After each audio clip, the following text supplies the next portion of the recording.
Hi guys, welcome back to our channel the mental vectors. मैं हूं आपका host Lokesh Kumar. दोस्तों, एक मंजिल तक पहुंचने के कई सारे रास्ते हो सकते हैं। हमने बात की पिछले एपिसोड में डॉक्टर फरहान नाज से, who is working as a post doctoral research scientist in the UK. शी went to this position via a BTech degree in biotechnology. Today, we will explore a more traditional route towards a postdoc via a BSc. So, आज की जो हमारी guest हैं उनका नाम है doctor Shivani Yadav. She is also working as a postdoctoral research scientist in the UK. Let's dive into Shivani's career story. Hi Shivani, how are you? Hi Lokesh, I'm good, thank you. Can you tell us more about yourself, please? Yes, so as you mentioned, I'm Shivani Yadav. I'm a postdoctoral researcher here in the UK and I'm from Nashik. I did my bachelor's, that is BSc in Biotechnology from HPT Arts and RYK Science College. My master's in Biotechnology from Pune University and my PhD in Biology from IISA Pune. So Shivani, ये जो आपने बताया bachelors HPT college से किया, तो इसमें normally admission कैसे होता है? You get the admission via N entrance exam और कुछ कट ऑफ बेसिस पे एडमिशन होता है? So it was based on our +2 marks. This was more than 10 years ago. We literally had to go to the department. There were people sitting with the forms, fill in the forms, give them, and then it was merit based, which is your +2 marks basically. Can I ask you how much was your cutoff back then, or you may know what is nowadays cutoff, so that our viewers have some idea? So my percentage were like 80, not very high, not very low, but this was like more than enough for me to get into that course. I think above 65, 70% should be fine. It can get you in. Okay. So दोस्तों, if you have a decent marks in class 12th, you can get in a decent college and do a bachelor's in biotech like Shivani. So Shivani, what sort of subjects you should have in class 12th to get into this sort of course? Do you need biology? Do you need mathematics as well? Can you tell more about that, please? For BSc, like most of the basic streams like biology, microbiology, zoology, I think you don't need maths. I had kept maths because my father suggested, because it keeps various options open. So I had PCMB, but I think it's not necessary. At least it wasn't back then. So yeah, for a BSc in biology side, you probably don't need it. So guys, when I was looking at the website of this college, they mentioned that you need 3 of the subjects out of 4, like physics, chemistry, biology and maths. So either you should be having biology or maths, and in both the cases you can get the admission in this college. And Shivani, can you tell more about the fee structure of the course? Yes. So the fees were not that high. They were 35,000 per semester. This was again in 2014. Since it comes under a applied course and not the traditional courses, this wasn't funded. So fees for other BSc courses was lower, or like were lower, but for biotech they were 35,000 per semester for open category, general category. So Shivani, when you said the fees was lower for other courses, so is there a possibility somebody will go for a more traditional course like zoology or a botany or a microbiology, and then can we still achieve such sort of position instead of paying more like you did in a biotech?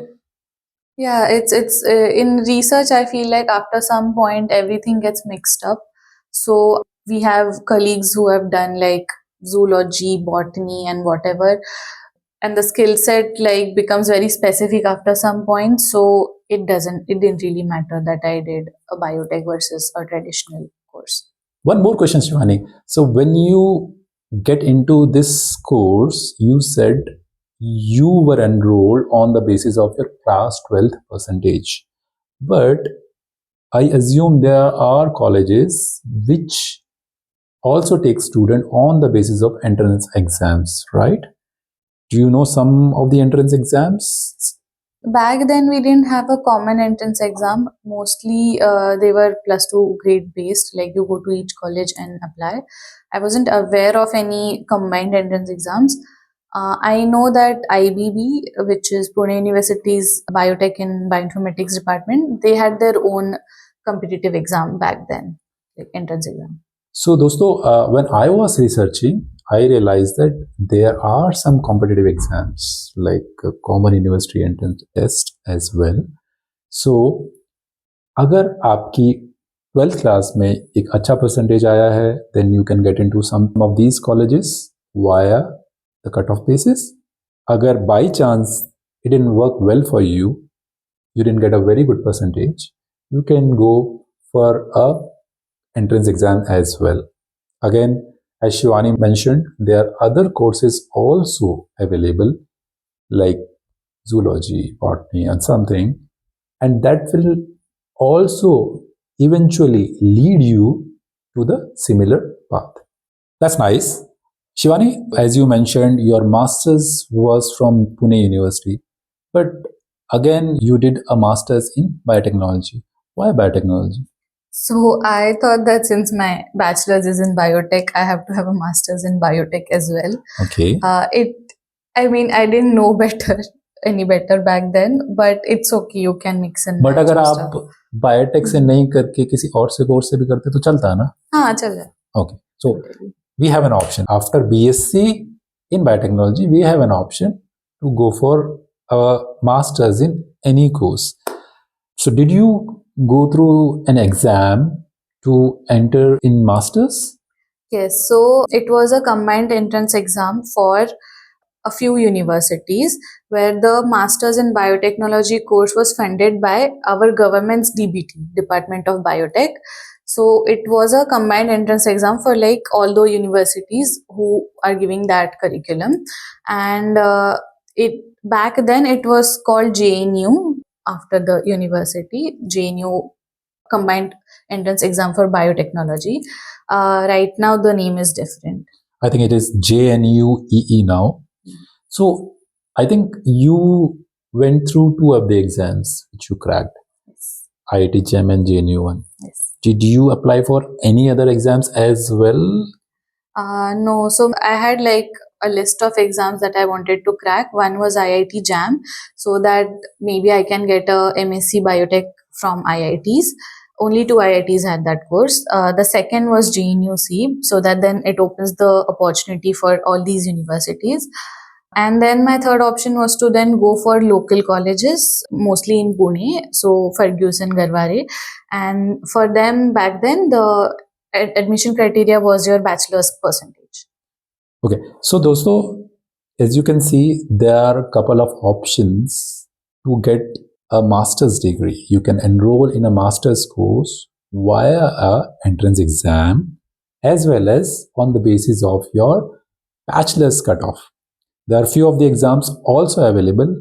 If you want to know more about them, please pin it in the comment section so that we can give you more information about it. That's nice, Shivani. So, can you tell us more about the fee structure of your course? The MSc Biotechnology. Yes, please. Yes, so since this was a funded course, our fees per semester were 11,000, around 11,000, including hostels. And on top of that, we were getting a monthly scholarship, 5,000 rupees. That's very nice. Getting a stipend is always good. So, do you have to apply for the stipend or you get it directly from the course? We got it directly. So it's like anyone who qualifies the exam and gets the MSc Biotech course through that JNU exam, we were eligible for it. So all the students in the class are getting the same stipend. Yes. Right. Very nice. Okay. So it's a very nice course. You're getting stipend as well. That's good. So do you have some sort of scholarships also available for a bachelor as well as master's course apart from this? Do you know something about it? So in bachelor's, usually local colleges have like different kinds of schemes going on. So I think for that people should check those out. In my bachelor's, I didn't have anything, only in my master's. So when I was researching, there were some of the scholarships available. Again, if you want to know more about it, please let us know. We will try to find out more about it and make a video. Okay. So Shivani, do you have some sort of jobs after finishing your masters? Like, do you have friends who got some sort of jobs? If yes, what sort of jobs they are? Yes, so I originally wanted to go for an industrial job itself. In our department, we had a campus placement arranged from Syngene, which is the Biocon and Syngene. I didn't get selected, so I couldn't go for it. I had one friend who went for that, but later on she wanted to pursue a PhD. So after 2 years, she went back to academia. I have one more friend who first did some projects in as a GRF in NIV, which is National Institute of Virology, and through that she now has a industrial job. So dosto, before going further, I'll try to summarize it. So if you want to do a biotech course, you have two options. For now, either you go a BTech Biotech, which is a 4-year course, or you go through a BSc, which is a 3-year course. If you take a BTech route, it'll be a 4-year course, and after that, you can straight go into a PhD. But if you are taking a BSc route, it'll be a 3-year course, then you have to go for a master's. And for that, you have certain options, like you have to crack an exam for a master's, or there are some institutes where you can get into on the bachelor's cutoff. Now, placement की बात करें तो जैसे शिवानी ने बताया, there are some placement options available. But if you don't want to get a job just after a master's because of some reason, because of package, so there is an option of a PhD, right, Shivani? Yes. So can you tell us more about your PhD? Yes, so I did my PhD from ISER Pune, and back then I, by chance, cracked NET. Oh yeah. In the first semester of my master's. And after that, I was sort of just like pushed in that direction. But yeah, I cracked NET, so I was eligible to appear for interviews. I cracked one more exam. It was called as JGEE Bills, Okay. which is for TIFR ISERs. Through that, I got an interview call at ISER Pune. So combined with my JRF and by qualifying GG Bills, I could appear for ISER interviews, and after 2 rounds of interview in ISER, I got selected. So, अगर किसी के पास net already है तो उसको जेजीई bills निकालना पड़ेगा to get an entry, और किसी के पास जेजीई बिल्स है तो उसको नेट निकालना पड़ेगा to get an entry in IISER और any sort of institutions. So back then, ISER used to invite the applicants through GG Bills. NET wasn't a necessary, but it was like an added benefit. Then you come with your own fellowship. Those people who didn't have a NET or any kind of JRF, they were paid by the institute.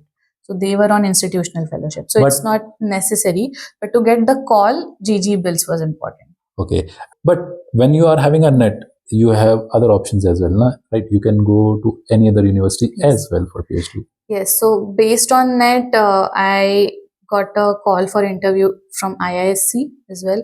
So yeah, IISc, IITs, so NET, GATE, these all open your doors for this. So they call the applicants based on multiple exams, and then you have to go through interviews.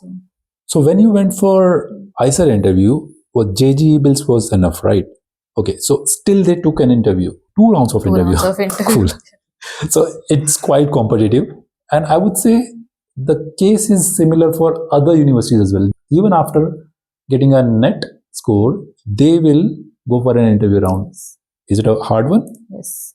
IISc even has department-wise interviews, so I don't know how many interviews I gave in IISc. Okay, how did you prepare for NET? Do you have to take some coachings, or is your master's curriculum good enough to crack this exam? How did you prepare for it? So my case was a bit different. I was actually preparing for IIT JAM in the 3rd year of my bachelor's, and back then what I did was, for physics, chemistry and maths, I went back to the +2 IIT coachings, which is JE. So I went to a coaching institute, used to sit with +2 students and learn physics, chemistry, maths again for a MCQ perspective, because I had missed that during my own +2.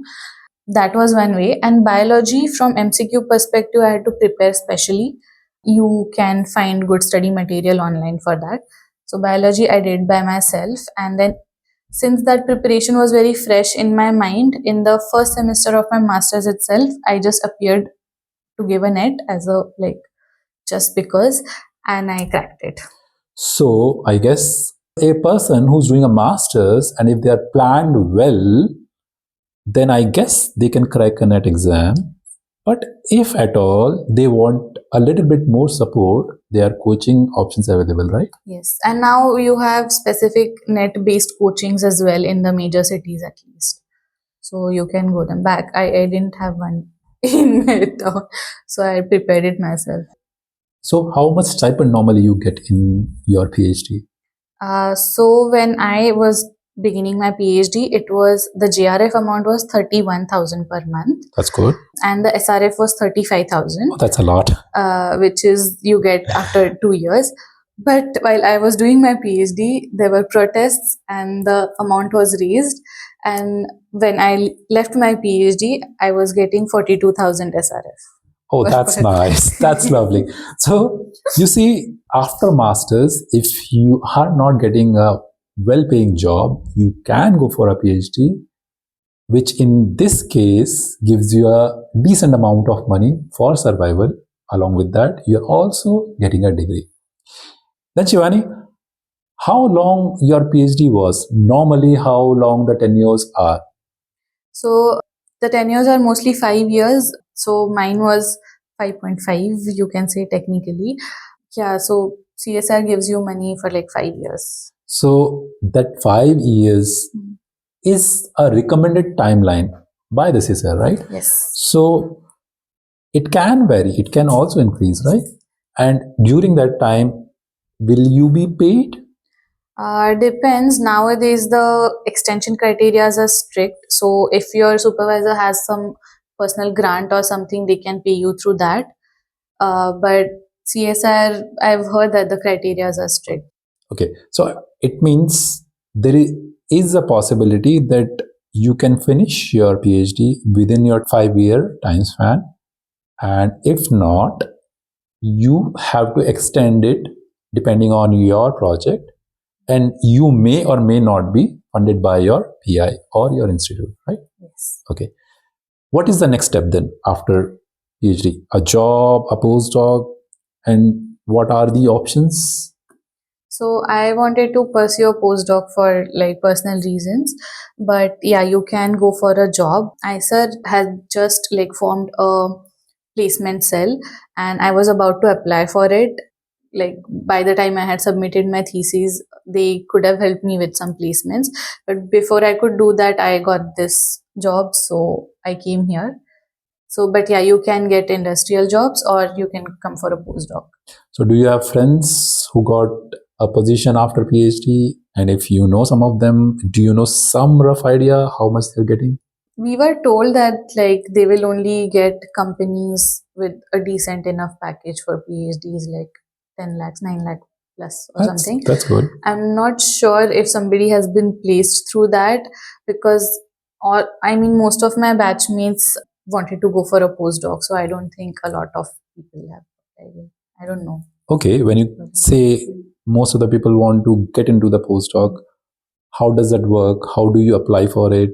Yes, so there are multiple ways. So for me, I saw the position call open on LinkedIn, and obviously I knew about the lab, so I applied. I had the relevant skill sets. I went through an interview.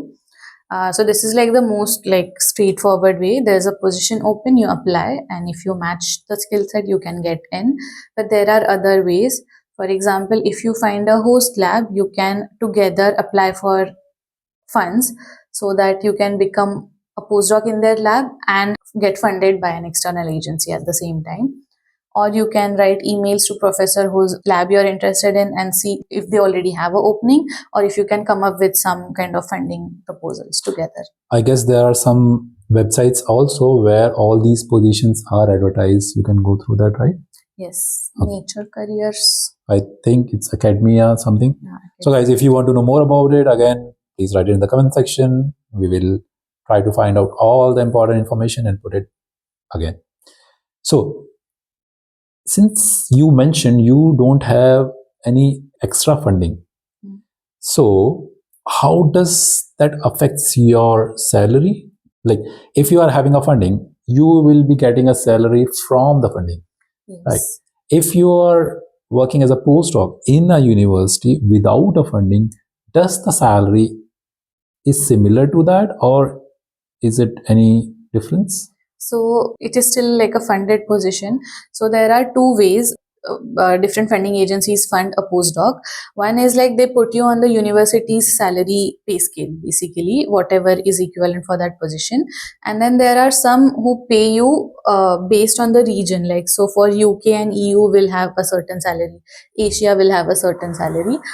In that case it can differ from the university pay scale, but most of them are like based on university pay scale itself. Okay, so as we have seen in the previous episode, like Dr. Farah got a funding and her travel allowance was given by the funding agency.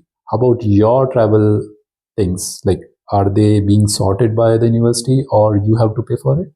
Yeah, so the university has a relocation package. So through that, I can reimburse my cost for like moving here, like NHS charges, visa application fees, and flights. This is paid by the university. Some funding agencies can pay it themselves as well, these sort of charges.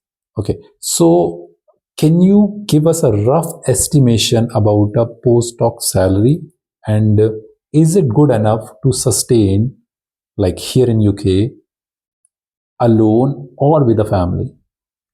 So the salary that I have currently is enough for me to live alone. And if you go for shared accommodations, if you're a single person, then like it's even more affordable. So it's comfortable. So it means that it is decent enough for a Yeah. single person survival. But if somebody is coming with a family, will it be okay for them?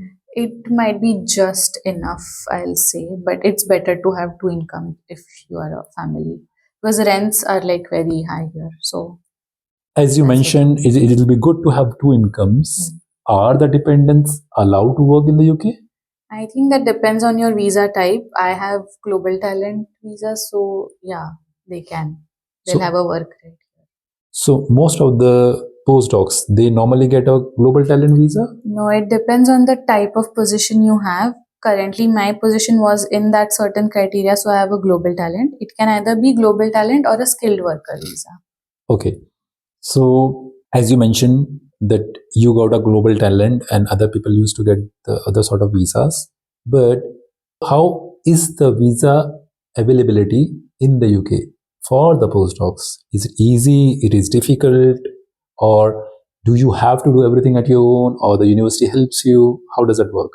So I think postdoc might be like the easiest way, I feel like, to get a visa. To get a sponsored job directly might be very tough. So postdoc is, yeah, the visa thing is easier. For global talent especially, you don't need that many documents. So yeah, you just needed some letters from the university. I applied for an endorsement, they gave me. So ideally in like 3 to 4 documents, the entire procedure was done, which is very good. I was very fortunate.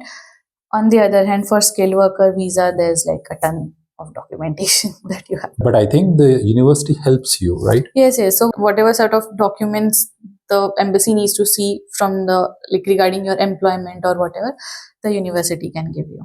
You can write to the HR, I think. So Shivani, one more thing.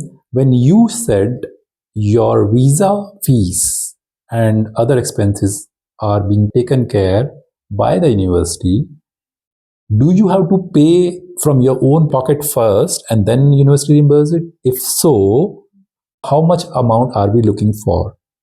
Yes, so I had to pay from my own pocket first, and then after coming here, after joining, I can apply for the reimbursement through the relocation package. So this is a 3-year visa, so I had to pay for the visa application fee, my flights, and the NHS surcharges. Out of which the NHS surcharges is the biggest amount.